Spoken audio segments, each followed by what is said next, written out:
এই পর্যায়ে আমরা জানবো স্বপ্নের প্রকার ভেদের ব্যাপারে। খুব সোজা সাপটা যদি বলতে হয় তাহলে বলতে হবে যে স্বপ্ন হচ্ছে তিন প্রকার। একটা হচ্ছে আল্লাহ তাআলার পক্ষ থেকে, যেটা আল্লাহ দেখান। আরেকটি হচ্ছে শয়তানের পক্ষ থেকে, যেটি শয়তান মানুষকে দেখায়। আরেকটি হচ্ছে নিজের পক্ষ থেকে, অর্থাৎ সারাদিন আপনি যেটা নিয়ে কনসার্ন, সারাদিন আপনি আপনার চিন্তা ভাবনার মধ্যে যেই জিনিসটাকে স্থান দেন সেটাই আপনি রাত্রিবেলা দেখেন। অর্থাৎ দিনের বেলা হয়তো কেউ খেলাধুলা নিয়ে খুব ব্যস্ত, সে খুব ফুটবল পছন্দ করে, সারাদিন ফুটবল খেলে, দেখা যাবে যে রাতের বেলাও সে স্বপ্নে দেখছে যে সে ফুটবল খেলছে, অথবা স্টেডিয়ামে যে সে ফুটবল খেলা দেখছে। দিনের বেলা হয়তো সে বাজারে যে ব্যবসা বাণিজ্য করে, রাতেও হয়তো দেখা যাচ্ছে সে যে জিনিসপত্র কিনছে, দরদাম করছে, সো এটা তার পক্ষ থেকে।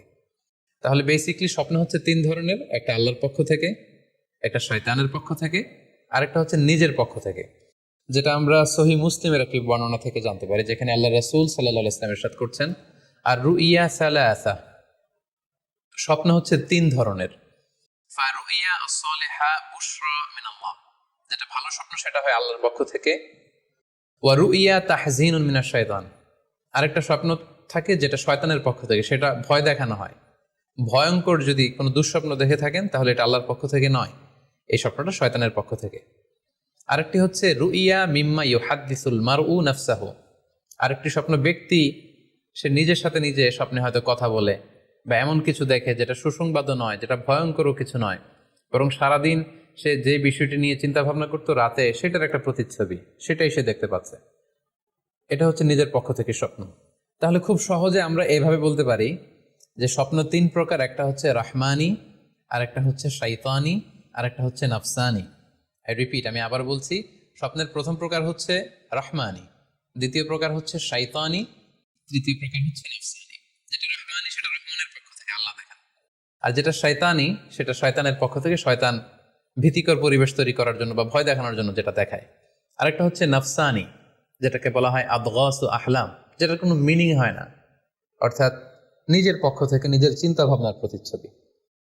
তাহলে শুরুতে আমরা জানবার চেষ্টা করব যে রহমানি, যেটাকে আরবিতে বলা হচ্ছে রুইয়া বা রুইয়া সাদেকা বা সালেহা, সেটা কি, এবং সেটা যদি আমরা দেখি সেক্ষেত্রে আমাদের করণীয় কি।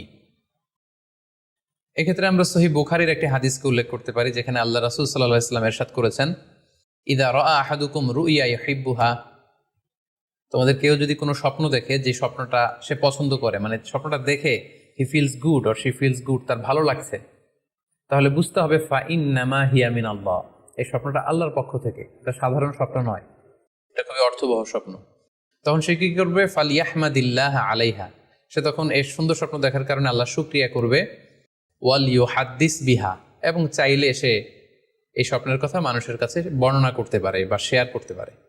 তাহলে সহিহ বুখারীর এই হাদিসের ভাষ্য অনুযায়ী আমরা যেটা বুঝলাম, আমরা যদি ভালো কোনো স্বপ্ন দেখি তাহলে তিনটি কাজ করা যেতে পারে।